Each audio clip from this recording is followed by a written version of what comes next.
युवराज Dongre news, सत्य, स्पष्ट, निर्भीड. बच्चू कडूंनी शेतकऱ्याच्या आणि दिव्यांग बांधवाच्या काळजात खुपसवला खंजीर. प्रहारचा वाघ झुकला एकनाथ शिंदेपाशी आणि विधानसभेच्या उमेदवारासाठी झाला लाचार. हा व्हिडिओ पूर्ण बघा. प्रहारचा कार्यकर्ता, बच्चू भाऊंचा कार्यकर्ता काय म्हणत हा व्हिडिओ पहा. पक्ष सन्मान्य बच्चूभाऊ कडू जर या पक्षाचे अध्यक्ष असतील तर हा पक्ष मोठा करण्यासाठी, नाव रूपाला आणण्यासाठी अनेक हजारो लाखो कार्यकर्त्यांनी स्वतःचं रक्ताचं पाणी केलेलं आहे आणि परिश्रम घेतलेला आहे. अशा परिस्थितीमध्ये कार्यकर्त्यांना वाऱ्यावर सोडून जो निर्णय घेतला तो अत्यंत वेदनादायी आहे. प्रत्येक जिल्हा प्रमुखांनी, तालुका प्रमुखांनी, पक्षाच्या प्रत्येक कार्यकर्त्यांनी हा निर्णय टीव्हीवरतीच पाहिलाय. कुठल्याही जिल्हा प्रमुखाला किंवा पदाधिकाऱ्याला सन्मान्य बच्चूभाऊंनी फोन केला नाही, विचारणा केली नाही आणि सांगितलं देखील. जे शेतकरी शेतमजुरांचे जे काही आंदोलन उभे केले होते, आमच्यासारख्या कार्यकर्त्यांना दाखल झाले. बच्चू कडूंचा कार्यकर्ता सांगून राहिला की बच्चू कडूंचा पक्ष असेल त्यांचा, पण ह्या कार्यकर्त्याच्या घामाचा आणि कष्टाचा पक्ष उभारलेला आहे. हो, बरोबर आहे. कारण प्रहार पक्ष हा शेतकरी मजूर गरिबांचा एक आवाज होता. काही झालं तर बच्चू कडूंचं नाव निघायचं, बच्चू कडूला लवकर अशा शब्द कानामध्ये निघायचा, तोंडामध्ये निघायचा, फोनात नंबर बच्चू कडूंचा सेव राहायचा. तर विचार करा. आणि कार्यकर्त्याची सेवा ही जनसेवा होती. अंध असो, अपंग असो, मजूर असो, शेतकरी असो, हा शेतकरी वर्ग बच्चू भाऊच्या एवढा प्रेमात पडला होता की बच्चू भाऊला परमेश्वराचं रूप मानत होता. अपंग, बांधव, शेतकरी, मजूर वर्ग हे सगळं म्हटलं बच्चू भाऊला परमेश्वराचं रूप मानत होते. पण बच्चू भाऊंना विधानसभेच्या उमेदवारीसाठी आपला पक्ष नेऊन बांधला शिवसेनेच्या दारी. काय वाटते, हे जे कार्यकर्ते नाराज झाले बच्चू भाऊंचे, हे खरं बोलत आहे की खोटं बोलत आहे? कमेंट करून तुम्हीच सांगा. बच्चू भाऊंनी शेतकऱ्याच्या काळजात खंजीर खुपसला का? अपंग बांधवांच्या काळजात खंजीर खुपसवला का? काय वाटतं तुम्हाला? कमेंट करून सांगा. बच्चू भाऊ कडू हे एक नेतृत्व होते, शेतकऱ्याचा आवाज होता. सोशल मीडिया तुम्हाला माहित आहे, बच्चू भाऊला ट्रोल होऊन राहिला. का ट्रोल होऊन राहिला? का ट्रोल करत आहे? बच्चू भाऊंनी शिवसेनेत पदार्पण केलं आणि स्वतःचा पक्ष शिवसेनेत दावणीला बांधला, त्याच्यासाठी का? बच्चू भाऊंनी विधानसभेच्या उमेदवारीसाठी त्यांनी आपला पक्ष दावणीला बांधला का?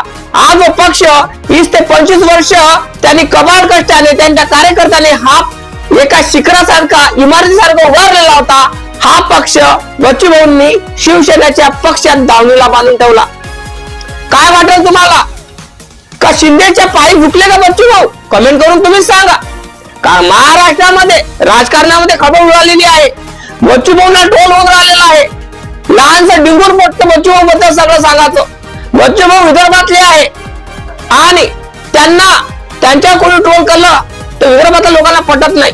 पण बच्चू भाऊच्या विरोधात विदर्भातील काय सगळं महाराष्ट्रात गरजून राहिलेला आहे आणि त्यांच्या विरोधात चाललेला आहे. का बरं? जे बच्चू भाऊ वर प्रेम करणारे, जे त्यांचे कार्यकर्ते होते, शेतमजूर होते, शेतकरी होते, हे बच्चू भाऊंना ट्रोल करून राहिले.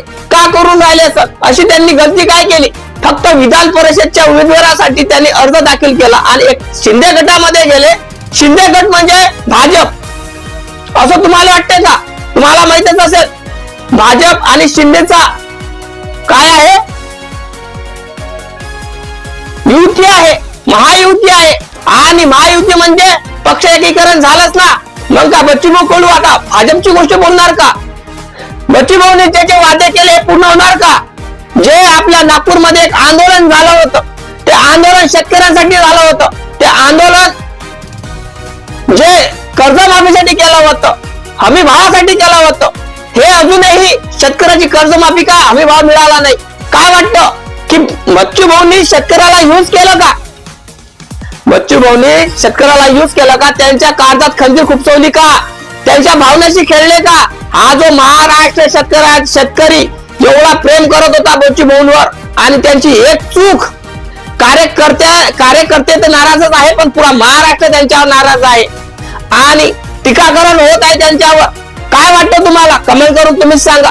कारण बच्चू भाऊंचं हे एक पाऊल महाराष्ट्रातला शेतकरी, मजूर वर्ग, वंचित, अपंग बांधव हे सगळे म्हटलं त्यांच्या विचारात निगेटिव्ह झालेले आहे. कोणीही बच्चू भाऊच्या समर्थात पळून राहिलं नाही. का, नेमकं कारण काय असत कमेंट करून तुम्ही सांगा. बच्चू भाऊंचा विरोध का होऊन राहिला असत? कारण बच्चू भाऊंनी जी उमेदवारी स्वीकारलेली आहे शिंदे गटांची, शिवसेनेचे दाखल झालेला आहे. जो पक्ष त्यांनी त्यांच्या पक्षीय शिंदे गटाच्या दावणीला बांधलेला आहे, हा जो पक्ष आहे हा शिंदेचा आहे, पण त्यांची महायुती आहे बीजेपी संघ. पण आता ज्या शेतकऱ्याबद्दल ज्या अटी मानलेल्या आहे बच्चू भाऊंनी शिंदेच्या गटामध्ये पदार्पण करण्याच्या अगोदर, की शेतकऱ्याचा सातबारा कोरा, हमी भाव, अपंगाचे जे जे कार्य आहे ते आणि विधवा महिलांना हे सूट, सगळ्या गोष्टीमधून ह्या पद्धतीचे बच्चू भाऊंनी जे आपल्या अटी मानल्या ह्या पूर्ण होणार का? मुख्यमंत्री देवेंद्र फडणवीस आणि एकनाथ शिंदे पूर्ण करणार का? काय वाटते? का यूज करत आहे आपल्या बच्चू भाऊंना? कमेंट करून तुम्ही सांगा. लाईक करा, चॅनलला सबस्क्राईब करायला विसरू नका.